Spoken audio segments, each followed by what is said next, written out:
Phil, congratulations, a first win, first game in charge. It may not have seemed that way after 23 minutes. No, it didn't. It was strangely enough, and I've just had that conversation with Neil MacDonald and Dean Holsworth. It didn't feel like we were playing bad. It didn't feel like it was like we were playing against a team that could possibly get in the playoffs. It felt like we were well in the game. We looked like we were going toe to toe with a team that I think are a decent side. I've been watching them a couple of times. But 20, as you say, 23, 24 minutes in it, you find yourself 2-0 down with an uphill task, because normally 2-0 is a game over. The higher you go, it's normally game over, and you don't win too many of them games. But I don't know, everyone said that when you go goal behind at Kidderminster Harriers, it's normally game over because the lads haven't got any spirit. And I'm like, whoa, not what I've seen this week. I've witnessed spirited training sessions. I've witnessed a little bit of in-house fighting, you know, which is people fighting for their place or fighting for their shirt, which is nothing wrong with that, you know. And I've seen commitment from players. I've seen desire in the performance last week in a 0-0 draw. And turning points, you know, where things tend to maybe turn for you when you make a penalty save, which the goalkeeper did last week. Unfortunately, they stuck the ball in the back of the net for their second goal with a penalty, and I thought, ooh, this is going to be tough. And we got the goal with persistence, I think, more than anything else, and then we got the equaliser. And when we got to half-time at 2-2,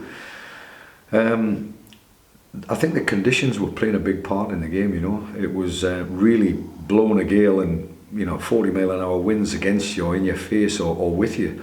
And their goalkeeper, unfortunately, couldn't clear his lines, and you feel for the young kid, but at the same time, we've got to beat him.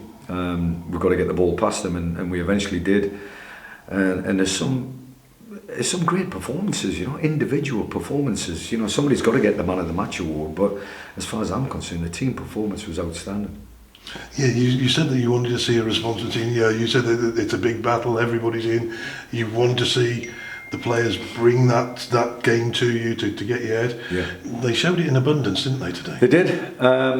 And again, you have to leave that reminder to the players. If you think that's hard, well, we've got another one on Tuesday night against Hartlepool United. And they've set the standards, they've put the marker down to the opposition, first and foremost, but also to me in terms of the example of what they're capable of. I know they can run. I witnessed that last week against Altrincham. And now I know they can fight and ball, and now that I know they can score goals, and that was the most pleasing part. You know, everyone's telling me about the strikers are not playing with any belief, and my request, and it basically is a request because you can't make demands on people who are under pressure, was to just take the handbrake off. You're in the game to score goals. You're in the game to, you know, try and entertain in the final third. So we had certain rules and regulations in areas of the field of play, and I think they adhered to them rules. The true test is, can they stick to them rules for the next 17 games? We've put a marker down. We're not allowed to go below that marker now. Once we do go below that marker, there's a chance we'll lose a game of football without even stepping out. And I'm not in the market for that. You know, I want players to represent Kidderminster Harriers, represent themselves, and represent me ultimately, and Neil MacDonald, by playing the way they played today. Certainly in the final, if you want to call it, 67 minutes, where we showed a lot of guile and a lot of care, I thought they were quite clever in times in the final third. Amari, you know, he's such a willing worker, you know. He put his body on the line today and he worked through tirelessly, and I had a sort of 60-30 game plan at the start of the game where Amari was going to play 60 minutes and Gold was going to come off the bench and maybe play 30 minutes. Well, that goes out the window, as you well know, when players are maybe on top of the game and they're doing enough and they look as if they're fit enough to finish the game. All of that went out of the window, and consequently I didn't have to take Amari off. I ended up taking off Sam Bellis because of first game, and you know, he's been through a lot this week. He's coming, he's not coming, he's coming, he's not coming. Eventually arrives on Thursday instead of Monday. So we had a couple of days to work with him, but I'm showing a tenacity or a tendency to work hard. As a front three with Jack, they've got cleverness, they've got difference, they've got strength and pace and ability, and if they keep on putting markers down by scoring 4 goals against Aldershot, then I'll be delighted. You know, we've got now creativity in the team, Whereas before, all we had was, well, maybe we can get a clean sheet. We'll work towards getting clean sheets, because if you couple the two of them together, you've got a recipe for success. You've now got to build on that, going to Hartlepool in midweek, and so the games come thick and fast at this time of the year. And obviously the players, the squad, the management, the fans, all be buoyed by the success you got today. Well, I've got a special mention as chairman.